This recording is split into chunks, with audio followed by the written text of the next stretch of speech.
know, it was only a matter of time. Honda's had the Accord Coupe for decades. Toyota's been building its Camry Solera for years, and well, Nissan just had to create this Altima Coupe. And the fact that the result is so good looking, well, that's just icing on the cake.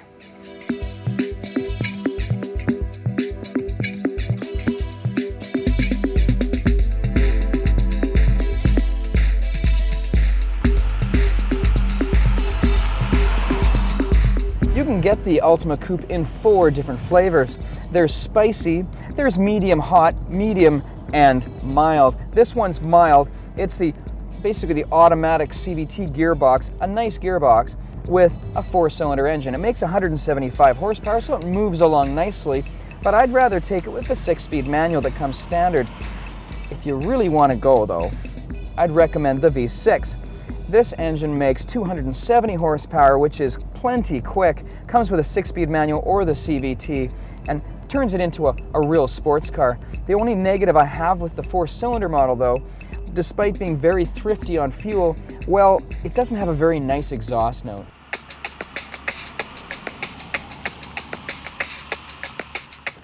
And I think it looks even better from the back. We've got this nicely sculpted and raised deck lid, these triangular tail lights, and I love the rear diffuser. It adds a real sporty touch, and even sportier, those twin exhaust pipes, a nice touch. The slightly shorter wheelbase and the firmer suspension tuning give the Altima Coupe just a slightly sportier feel than the sedan. And but I should also mention, it's not punishing at all. Some coupes you get into, well, they make them just too racy and you don't want to drive it around as an everyday driver. This one, it feels nice. It's got a nice supple suspension, soaks up the bumps. It's a nice car that you can drive every day.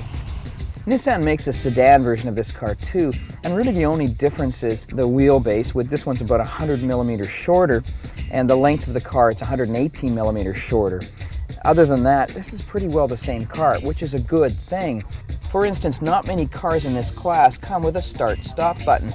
This one's pretty classy, and the nice thing about it is it's connected to this key fob. It's a classy key fob. You'll be proud to put it on the bar or restaurant table.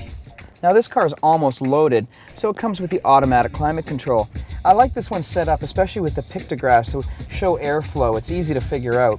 And of course you can use this dial here to go up to 24.5 degrees or down to 21 or wherever you want to regarding the temperature. It'll automatically set the temperature. Also, these redundant controls here, well, they work really nicely. They also look really good, and the steering wheel feels fabulous. It's a good, nice seating position.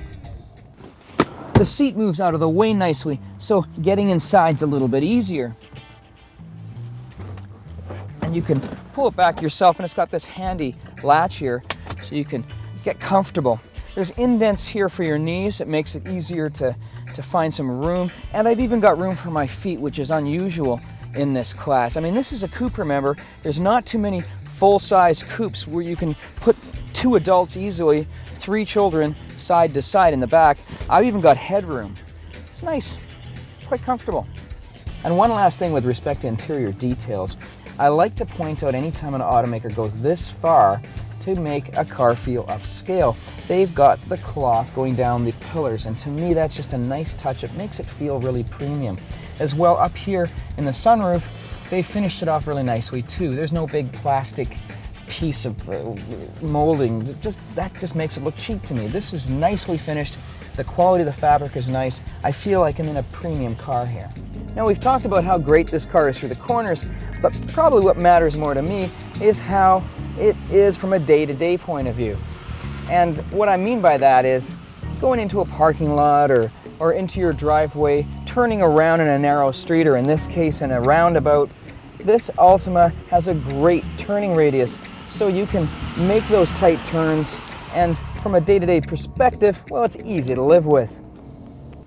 So if you're looking for something sporty, but you're not willing to give up practicality, I'd recommend taking a look at the new Altima. It's got the lines, and it's got lots of room inside, plus all the luxury fittings. Truly, the new Altima has it all. I'm Trevor Hofmann, signing off for the New Driver's Seat.